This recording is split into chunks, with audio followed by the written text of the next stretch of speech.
আসসালামু আলাইকুম এভরিওয়ান। ছুঁয়ে দিলে মন গল্পের 9 নম্বর পার্ট। তো চলো বেশি কথা না কইয়া গল্প শুরু করা যাক। সাথী আমাকে রুমে নিয়ে গেল। আমি বললাম, এই আমার এক শালিকে রেখে আসছি, আর কেউ নেই? সাথী বলল, আছে এক চাচাতো বোন, কলেজে গেছে, মনে হয় একটু পর এসে যাবে। আমি বললাম, এটা কি তোমার রুম? সাথী বললাম, কেন, পছন্দ হয় নাই? আমি বললাম, হবে না কেন? আচ্ছা, আমি কি এই ডায়েরিটা পড়তে পারি টেবিলের উপর থেকে নিয়ে? সাথী বলল, পড়লে পড়ো। আমি না করছি? এখন তো আমার সম্পর্কে সবকিছু জানার অধিকার আছে তোমার। আমি একটা হাসি দিয়ে শুয়ে পড়লাম। 2 দিন খুব দৌড়াদৌড়ি করছি, একটু ঘুমাই। হ্যাঁ। সাথী বলল, আচ্ছা ঘুমাও, আমি মার কাজে গিয়ে সাহায্য করি। আমি বললাম, আচ্ছা যাও। রাতে সবাই মিলে একসাথে খাবার খাচ্ছি। এখানে সাথী চাচাতো বোনও আছে। সাথী চাচাতো বোন বলল, দুলা ভাই, আপনি এতদিন কোথায় ছিলেন, জানতে পারি কি? আমি বললাম, কই আর থাকবো, অস্ট্রেলিয়ায় ছিলাম। তোমার আপু তো রাগ করে আমাকে পর করে দিছে।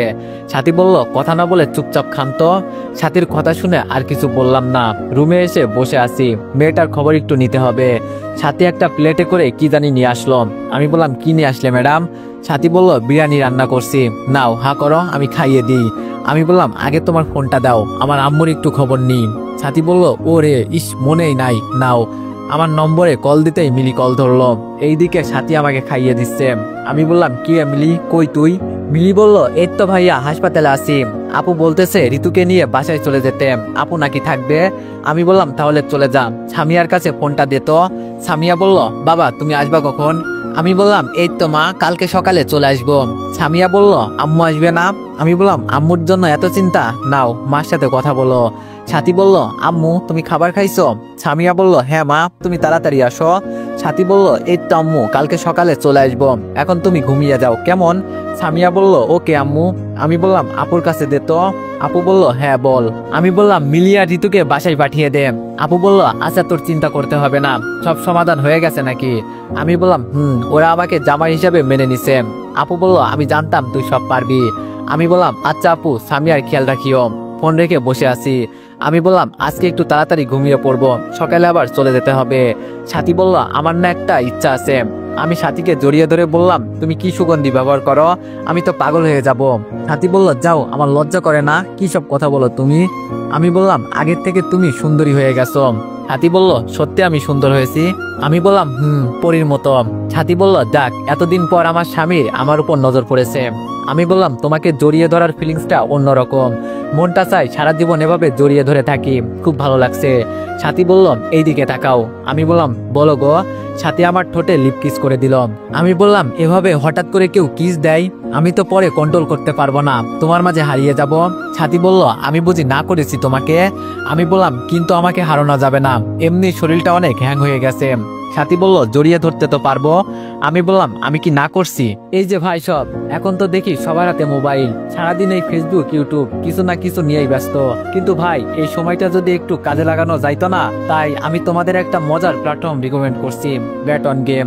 এইটা একরকম গেমের দুনিয়া ভাই, একদম মোবাইল ব্রাউজার দিয়ে খেলতে পারবা, কোনো অ্যাপস লাগবে না। এখানে ক্লাস, স্পিন, স্পোর্টস সহ অনেক ধরনের ইন্টারঅ্যাক্টিভ গেম আছে। বিকাশ, নগদ, রকেট সবকিছু দিয়ে লেনদেন করা যায়। তুমি শুধু একবার সাইন আপ করবা, তারপর তোমার পছন্দের গেম খেলবা। নতুনদের জন্য প্ল্যাটফর্মটা একদম সহজ, কেউ যদি আগে না খেলো চিন্তা নাই, এখানে আছে 24 ঘন্টা হেল্প, পুরো সিকিউর আর একদম স্মুথ এক্সপিরিয়েন্স। নিচের কমেন্টে লিংক দিছি, এখনই ক্লিক করো, ব্যাট অন গেমে জয়েন করো, আর শুরু করো তোমার গেমিং যাত্রা। সাথীকে নিয়ে শুয়ে আছি। আচ্ছা, তোমার না কি একটা ইচ্ছা ছিল, বলো না?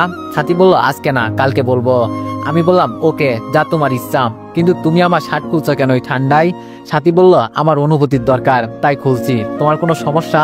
আমি বললাম, না বাবা, সমস্যা নেই, কিন্তু তুমি আমার সাথে এমন করলে আমার নিজেকে কন্ট্রোল করতে খুব কষ্ট হয়। এই তো হয়েছে, এখন আমার খুব ভালো লাগছে।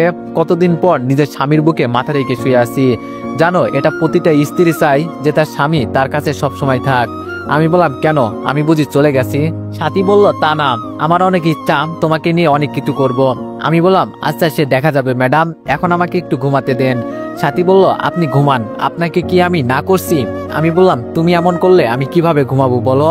সাথী বলল, সে আমি কি জানি, আমার জামাইকে আমি যা ইচ্ছা তাই করবো, তাতে তোমার কি? হ্যাঁ। আমি বললাম তোমার সাথে এত কথা আমি বলতে পারবো না, ঘুমানোর চেষ্টা করছি, সকালে সবকিছু রেডি করে স্টেশনের উদ্দেশ্যে রওনা দিব। তখন ছাতির বাবা আমার হাতটা চেপে বলল, বাবা এই মেয়েটা আমার বড্ড আদরের, ওকে কখনো কষ্ট দিও না। আমি বললাম আমার উপর বিশ্বাস রাখতে পারেন বাবা। ছাতির বাবা বলল, আমি জানি তোমার কাছে আমার মেয়ে সবসময় নিরাপদ থাকবে। শ্বশুরবাড়ির সবার কাছ থেকে বিদায় নিয়ে স্টেশনে চলে গেলাম। দেখতে দেখতে ঢাকায় চলে আসলাম, সরাসরি হাসপাতালে। সামিয়া ওর মাকে দেখে খুব খুশি হলাম। আমি বললাম, আপু ওকে এখন নিয়ে যাই, ওর মা তো আইছে। আপু বলল, নিয়ে যেতে পারিস, তবে ওর সবসময় খেয়াল রাখবি। দুলাভাই বলল, সবসময় ওর খেয়াল রাখতে হবে, তাহলে তাড়াতাড়ি সুস্থ হবে। আমি বললাম, তোমরা চলো না আজকে আমার বাসায়, প্লিজ প্লিজ আপু। আপু বলল, আচ্ছা যা, কালকে যাব। আমি বললাম, সত্যি আপু? আপু বলল, আমি বললাম, একটা কথা বলি আপু। আপু বলল, অনুমতি নিতে হয় বোকা, বলে ফেল।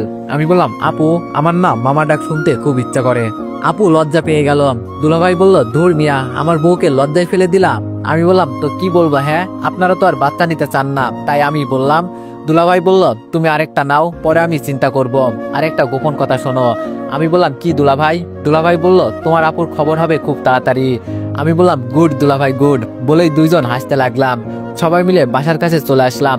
ছাতি বলল, এটা কি আমাদের বাসা? মিলি বলল, ভাবি। ছাতি বলল, অনেক সুন্দর আছে বলতে হবে। সামিয়া বলল, পছন্দ হয়েছে আম্মু? ছাতি বলল, খুব। রাতে সবাই বসে আড্ডা দিচ্ছি। সামিয়া বলল, আম্মু আমি আজকে আন্টির সাথে ঘুমাবো। আমি বললাম, ওমা তা কেন? তোমার মার সাথে ঘুমাও, এমনি তুমি অসুস্থ। ঋতু বলল, না ও আজকে আমাদের সাথে থাকবে, আমরা তো আছি, ওর খেয়াল রাখবো। সামিয়া বলল, বাবা একটা কথা বলি কানে কানে। আমি বললাম, বলো।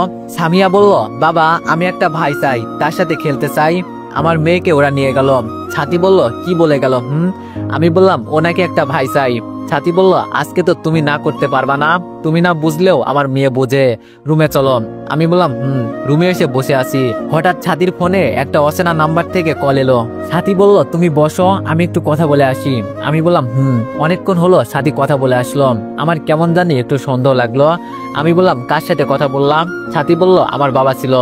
আমি ছাতির চোখের দিকে তাকিয়ে বুঝতে পারলাম মিথ্যা কথা বললো ও। ছাতি বলল, আমি তোমার অতীত জীবনের সবকিছু জানতে চাই, বলবে না আমাকে?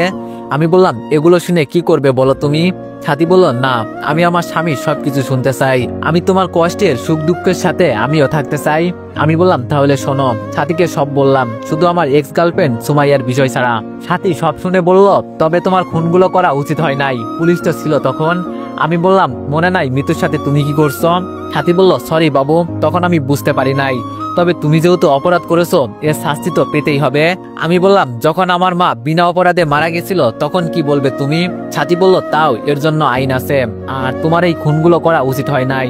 আমি বললাম, কি বলতে চাও তুমি? বুঝলাম না। ছাতি বলল, এত কিছু বুঝতে হবে না, না বলে আমার উপর ঝাঁপিয়ে পড়ল। আমি বললাম, এই ছাতি একদম না, আমার কেমন জানি লাগছে। ছাতি বলল, আজকে কোনো কথা আমি শুনতে চাই না। ছাতিকে নিয়ে হারিয়ে গেলাম এক অজানা সুখের সমুদ্রে। সকালে যখন আমার ঘুম ভাঙলো তখন আমি ছাতিকে দেখে অবাক হয়ে গেছি। আমার চারপাশে রনির বাবার দেওয়া পোষা কুত্তাগুলো আর রিয়াকে আমার দিকে গুলি তাক করানো হয়েছে জোর করে, আমি বুঝতে পারছি। আর আমার মেয়ে রনির বাবার কোলে। সকাল সকাল ঘুম থেকে উঠে এগুলো দেখব, কেন যেন নিজের চোখকে বিশ্বাস করতে পারছি না। মনে হচ্ছে আমাকে সহ আমার পরিবারকে তুলে নিয়ে আসা হয়েছে। রনির বাবা বলল, কিরে কেমন সারপ্রাইজ দিলাম তোরে? আমি বললাম, আমাকে এখানে নিয়ে আসার কারণ? রনির বাবা বলল, আজকে তোরে সবার সামনে মারবো। ভাই মামাকে চোখ দিয়ে হালকা করে বুঝিয়ে দিল, আমরা আপনার সাথে আছি। আমি বললাম, আমাকে মারবি তো সেটা আমি জানি, কিন্তু এখানে আমার বউ বাচ্চাকে নিয়ে আসার কারণ? রনির বাবা বলল, তোর বউ একটা বোকা মেয়ে, তোর বউ তোরে জেলে ঢুকাতে চাই, সেটা তুই জানিস? আমি রিয়ার দিকে তাকিয়ে দেখি অসহায় দৃষ্টিতে আমার দিকে তাকিয়ে আছে। রনির বাবা বলল, কালকে রাতে তুই নিজের মুখে নাকি বলছস আমার ছেলেকে খুন করলি, আর এই খবর সাথী থানায় দেয় তোরে জেলে ঢুকানোর জন্য, আর বলে ও শাস্তিদানও কম হয়। আর তুই তো জানিস এই পুরো থানাটা আমার কথাই চলে, আমার একমাত্র ছেলেকে তুই মেরে ফেললি। আজকে আমি তোর সামনে তোর মেয়েকে মারবো, তুই শালা চেয়ে চেয়ে দেখবি, আর তোর নিজের বইয়ের হাতে তুই মরবি, রেডি থাক। আমি বললাম, দেখ আমার শত্রুতা তোর সাথে, এখানে আমার মেয়েকে আর আমার পরিবারকে ছেড়ে দে, তুই আমাকে যা পারিস তাই কর, আমি না করব না। রনির বাবা বলল, কি মারবি? মরার জন্য তৈরি হ। ছাতি বলল, দেখ আমি বাঁচতে পারলে তুই আমার হাত থেকে বাঁচতে পারবি না।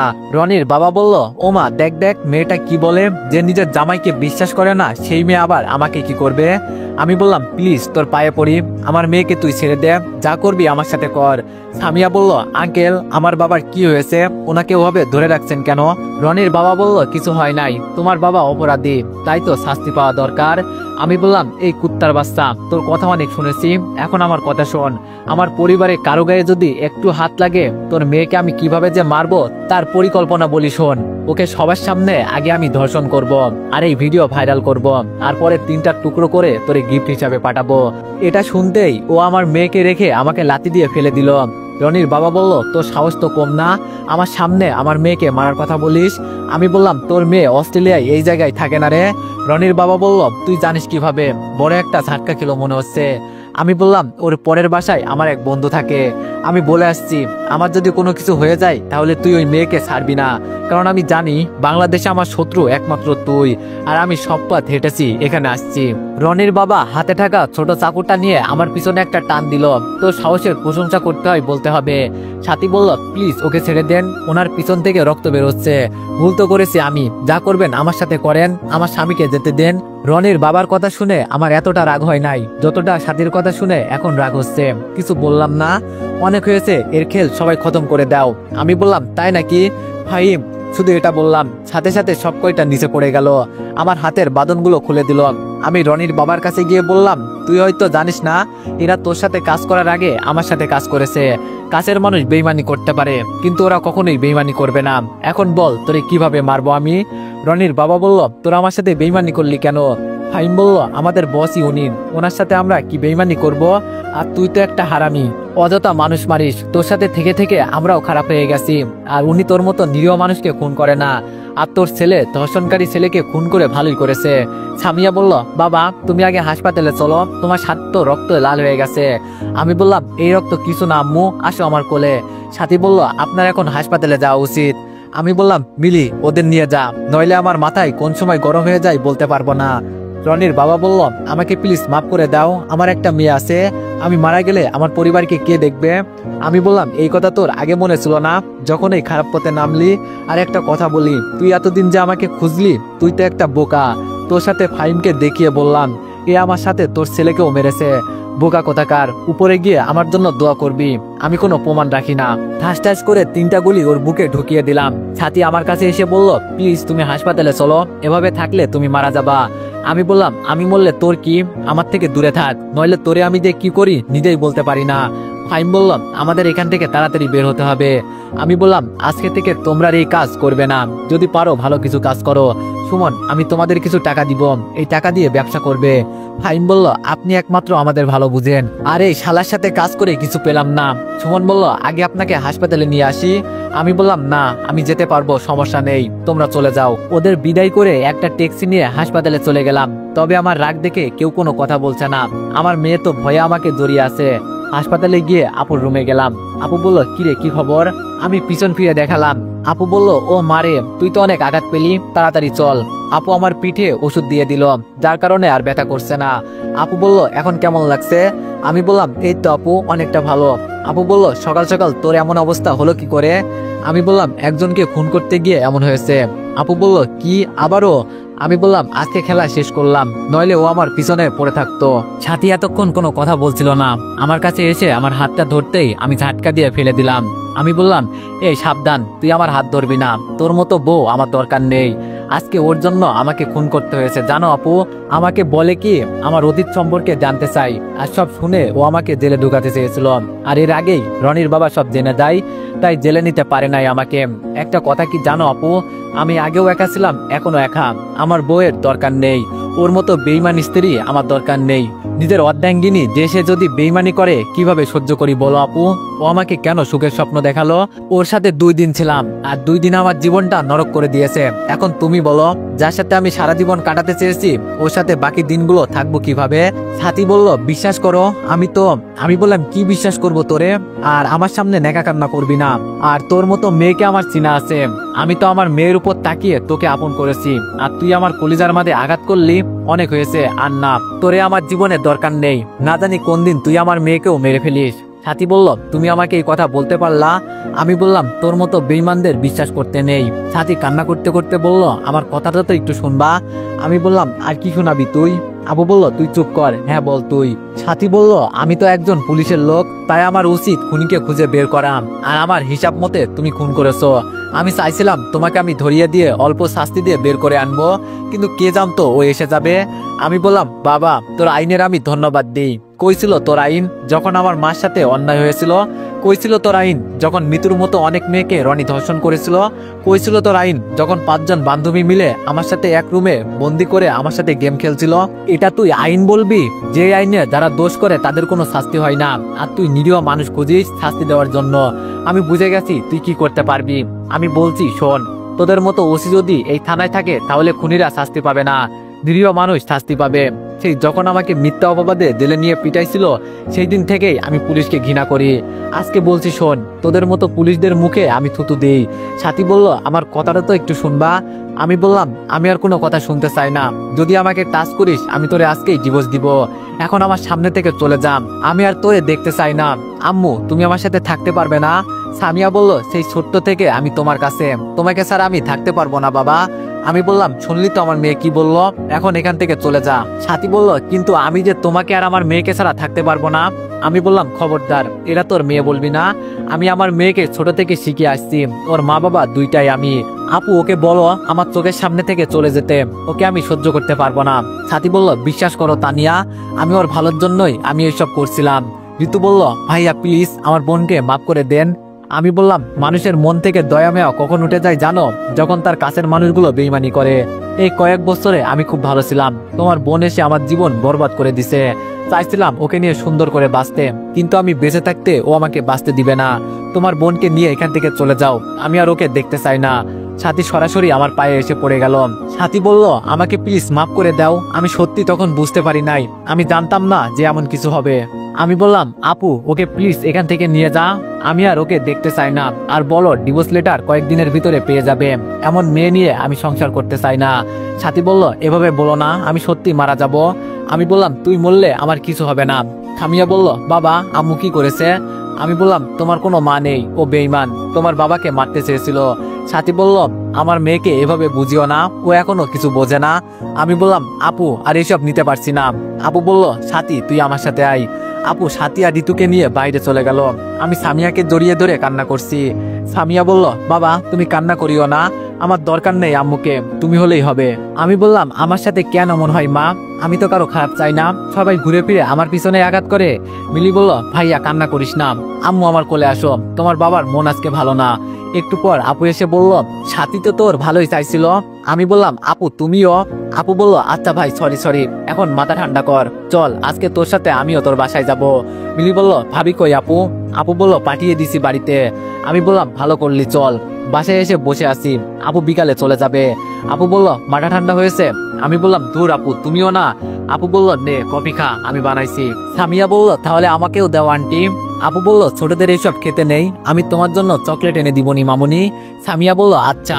আপু বলল, দেখ এতদিন পর একটা মেয়ে আসছে, যা কিছু হয়েছে সব ভুলে গিয়ে ওকে আপন করে নে।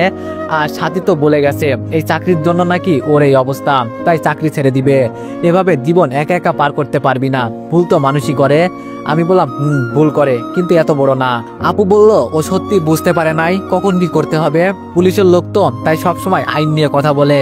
তবে এখন তোর সামনে আর এইসব করবে না। আমি বললাম, দরকার নেই, এতদিন একা একা পার করে ফেলেছি, এখন একাই থাকতে পারবো, কাউকে দরকার নেই আমার। আপু বলল, তোর মেয়েটার উপর একবার চেয়ে দেখ। আমি বললাম, আমি পারবো না, কাছের মানুষ কষ্ট দিলে মেনে নেওয়া যায় বল আপু। আপু বলল, আমি তোর বিষয়টা বুঝতে পারছি, তবুও চিন্তা করে দেখিস। আমি বললাম, দুলাভাই কই? আপু বলল, কি জানি, কই থেকে যে কই যায় এর হিসাব নাই। আমি আজকে উঠি রে, হাসপাতালে যেতে হবে। আমি বললাম, হ যাও, সবাই আমাকে একা রেখে চলে যাও। আপু বলল, মন খারাপ করিস না, সময় পেলে আসবো। সামিয়া বলল, আমার চকলেট। আপু বলল, চকলেটের একটা বাস্তা পাঠিয়ে দিব, হবে মামুনি? সামিয়া বলল, হবে না মানে? দৌড়াবে। আপু চলে যাওয়ার পর চিন্তা করছি কি যে করি, মাথায় যাচ্ছে না। কিন্তু সাথী আমার সাথে এমন না করলেও পারতো। এভাবে 3 দিন চলে গেল। তো এভরিওয়ান, আজকের পার্টটা একটু ছোট হয়ে গেল, তার জন্য আমি দুঃখিত, কারণ গল্পটি কালকে শেষ হয়ে যাবে। তো সবাই নেক্সট পার্টের জন্য অপেক্ষা করো, আর সবাই একটু বেশি বেশি কমেন্ট আর লাইক করে দিও। ধন্যবাদ।